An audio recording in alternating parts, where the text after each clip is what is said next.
Chapter 14. At first the others thought that Edward was a great good joke. "A rabbit," the hobo said, laughing. "Let's chop him up and put him in the stew pot." Or when Bull sat with Edward carefully balanced on his knee, one of them would call out, "Got yourself a little dolly, Bull?"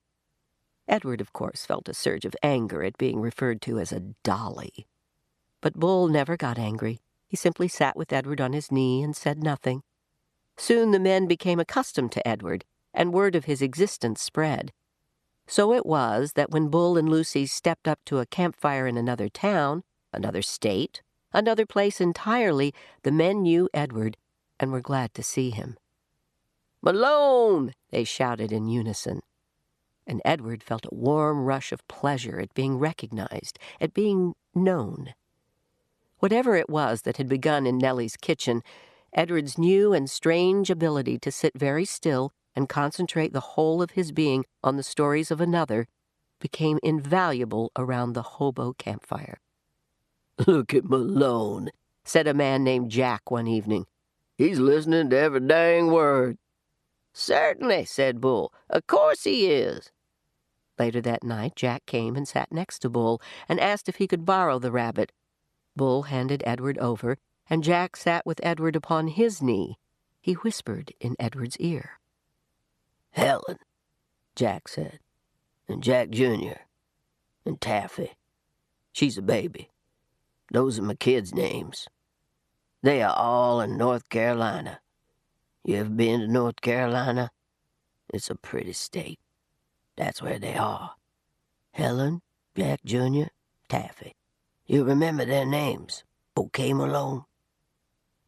After this, wherever Bull and Lucy and Edward went, some tramp would take Edward aside and whisper the names of his children in Edward's ear. Betty, Ted, Nancy, William, Jimmy, Eileen, Skipper, Faith. Edward knew what it was like to say over and over again the names of those you had left behind.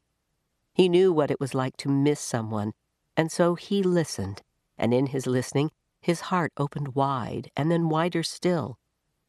The rabbit stayed lost with Lucy and Bull for a long time.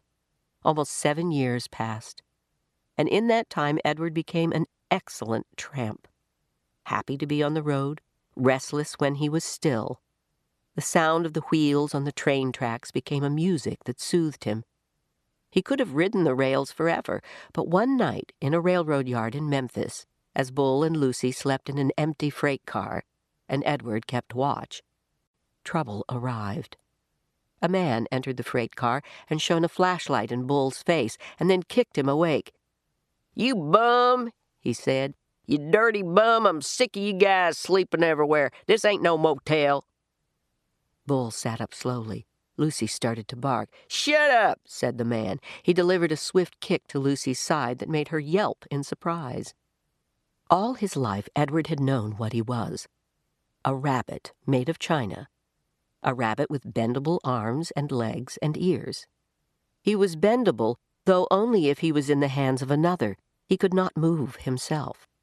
And he had never regretted this more deeply than he did that night when he and Bull and Lucy were discovered in the empty rail car. Edward wanted to be able to defend Lucy, but he could do nothing. He could only lie there and wait. "Say something," said the man to Bull. Bull put his hands up in the air. He said, "We are lost." "Lost? Huh. You bet you're lost." And then the man said, "What's this?" And he shone the light on Edward. "That's Malone," said Bull. "What the heck?" said the man. He poked at Edward with the toe of his boot. "Things are out of control. Things are out of hand. Not on my watch. No, sir. Not when I'm in charge."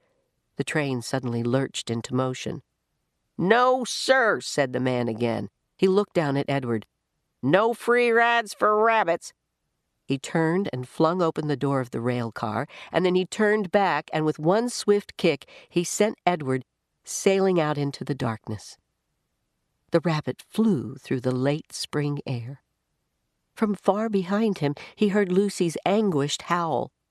"Oh!"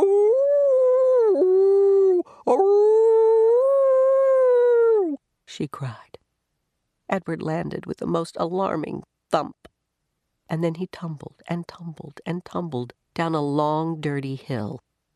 When he finally stopped moving, he was on his back, staring up at the night sky. The world was silent.